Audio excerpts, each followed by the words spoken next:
안녕하세요, 여러분. 오늘은 양배추를 이렇게 볶아 보았습니다. 양배추는 1분만 볶거나 삶아도 좋은 성분의 90%가 날아간다고 해요. 연구 논문 결과에 있다고 합니다. 그래서 저는 그때부터 양배추를 생으로 먹기 시작했고요. 이건 하나도 삶지 않았습니다. 그냥 소스만 이렇게 만들어 가지고 부은 형태고요. 간장과 마늘과 양파, 파를 물이랑 간장을 넣고서 이렇게 졸인 다음에 그냥 부은 형태입니다. 그래서 양배추는 양배추인데요. 아삭아삭한 식감이 살아있고요. 먹으면 이제 속이 되게 좋아지는 걸 느낄 수 있는 되게 건강한 반찬 되겠습니다. 자, 오늘은 이제 어떤 이야기를 쿠킹 토크로 한번 해볼까 이런 생각이 들었는데요. 음, 좀 새해가 밝았잖아요. 네, 어떤 것들을 여러분은 추구하고 관심을 갖고 있을지 참 많이 궁금합니다. 저는 이제 여러분이 유튜브 세계 안에 들어와서 여러 가지 여러분의 좋아하는 것들을 소비하고 계시잖아요. 근데 저는 제가 어떤 걸 소비하는지 얼마 전에 이제 유튜브가 알려주는데 남을 도와주는 것들을 되게 좋아한다. 그리고 세상에 대해 알고 싶은 호기심. 이런 사람이다 라고 저한테 이야기해 주더라고요. 예, 저는 남을 도와주는 걸 좀 되게 좋아하는 것 같아요. 남을 도와줬을 때 마음의 뿌듯함과 내가 살아있구나 라는 그런 마음이 되게 들어가지고 되게 기쁘고 즐겁고 감사하다 이런 생각이 드는 경우가 좀 되게 많은 것 같습니다. 그래서 올해라는 새로운 시간이 우리 앞에 펼쳐져 있잖아요.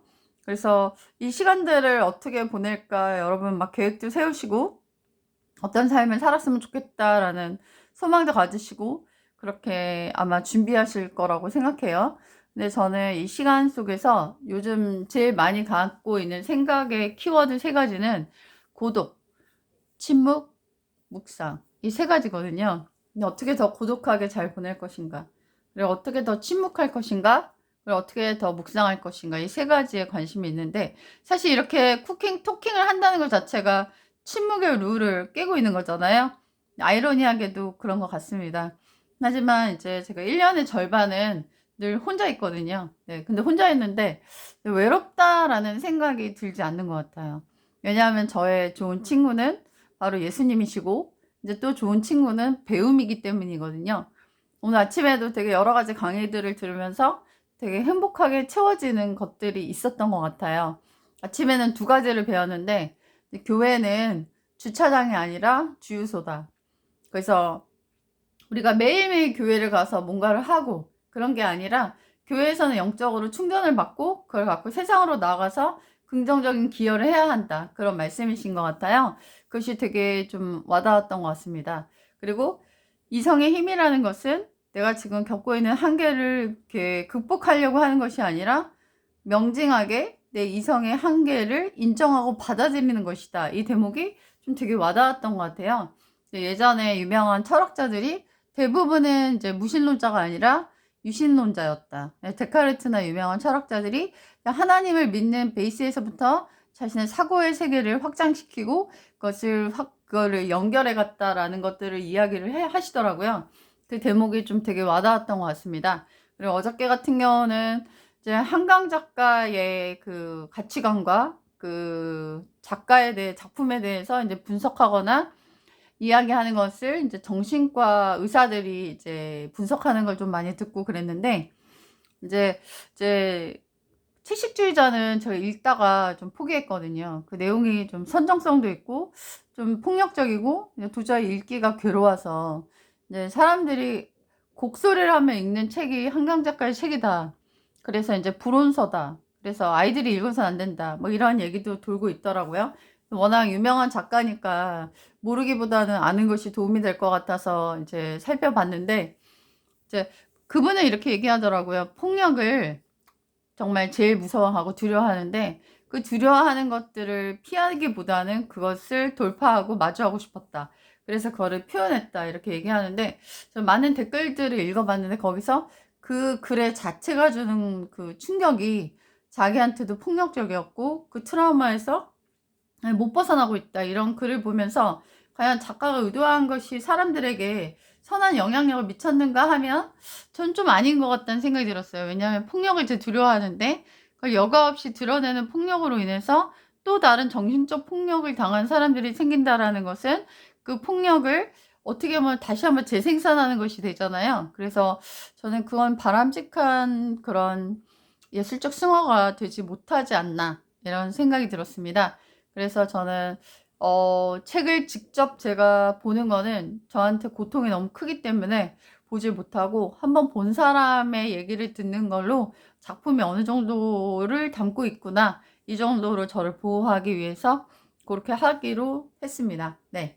저는 HSP 성향을 많이 갖고 있거든요. 극도로 예민한 사람이기 때문에 오감이 되게 발달돼 있어요. 그래서 예전에 이제 이태원 참사라든가 세월호 그때 제가 마치 물에 잠기는 것 같은 제가 압사당하는 것 같은 그 충격과 고통 때문에 제가 잠을 잘 못 자고 꿈에도 나오고 이랬던 적이 있어서 제 센스가 발달된 사람이기 때문에 어떠한 폭력이라든가 이런 것들에 대한 직접적인 묘사를 제가 보는 거는 그 언어가 나한테 어떤 충격을 주고 잔혹성을 남기기 때문에 그것은 좀 멀리하는 게 좋겠다라는 생각이 들었습니다. 제가 이제 작가의 길을 걷고 싶어 하는 예비 작가이기 때문에 작가들의 작품을 많이 듣는데 그들의 쓰는 표현들이 제 안에 굉장히 돌아다니면서 고통을 주는 경우가 많았거든요. 예를 들면 그 노인의 비릿한 웃음이 마음에 남았다. 뭐 비릿한 이런 굉장히 느낌이 조금 이상하잖아요. 예. 그런 것들이 계속 잘 자는데 비릿한 이게 계속 떠오르더라고요. 근데 저한테 정신적으로 좋지 않다라는 생각이 들어서 이제 좀 제가 판단할 때 너무나 자극적인 그런 글감을 담고 있는 소설이나 그런 것들은 좀 피하는 게 좋지 않겠나 이런 생각이 들었어요. 그래서 저의 소설들은 사실 그런 내용이 없거든요. 선정성과 폭력성과 자극성을 많이 배제했고요.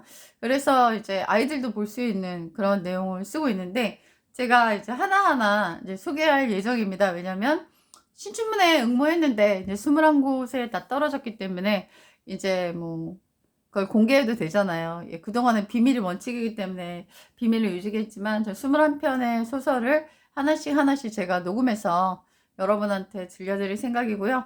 사실 이런 것들을 하는 목적은 저의 자신의 정신에 도움이 되기 때문입니다. 저는 제가 쓴 글을 이렇게 들으면서 눈물을 흘릴 때가 많아요. 그리고 마음에 어떤 먼지들이 씻겨지는 경험을 수도 없이 많이 했거든요. 그래서 저한테 유익했다면 또 누군가한테도 유익하지 않나 그런 생각이 들고 저는 언어의 힘을 믿습니다. 그래서 그 소설 안에 있는 좋은 언어들, 바람직한 언어들이 내가 자려고 할 때 생각나고 무한 반복됨으로 인해서 나한테 에너지가 되고 해피 그런 엔도핀이 되고 나를 수렁에서 이끌어주는 강력한 힘이 될 수 있다면 정말 좋지 않을까 이런 생각이 듭니다. 그래서 예전에 제가 미용실에서 우연히 70대 시인과 대화를 나눈 적이 있었는데 그분이 저한테 이렇게 얘기해 줬어요. 모든 문학 작품은 반드시 희망을 담고 있어야 한다.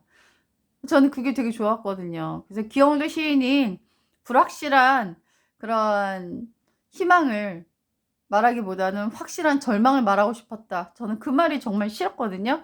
세상이 비록 굉장히 절망적인 상황 속에 놓여 있을지라도 저는 한 줄기 비치는 빛과 같은 희망을 말하는 작가가 되어서 사람들의 그 절망 없음에 대한 어떠한 물 한 방울의 희망을 떨어뜨릴 수 있는 그러한 영향을 미치고 싶은 그런 소소한 작가입니다. 오늘 토킹 은 이 양배추, 건강한 양배추를 두면서 여러분한테 이야기했는데요. 세상에는 산의 진미들이 많잖아요. 되게 맛있는 음식들이 많고 여러분들한테 소개되어지는 음식들이 많은데 그것들을 먹고 막 장이 탈이 나서 막 입원했다 막 이런 얘기도 되게 많이 듣거든요.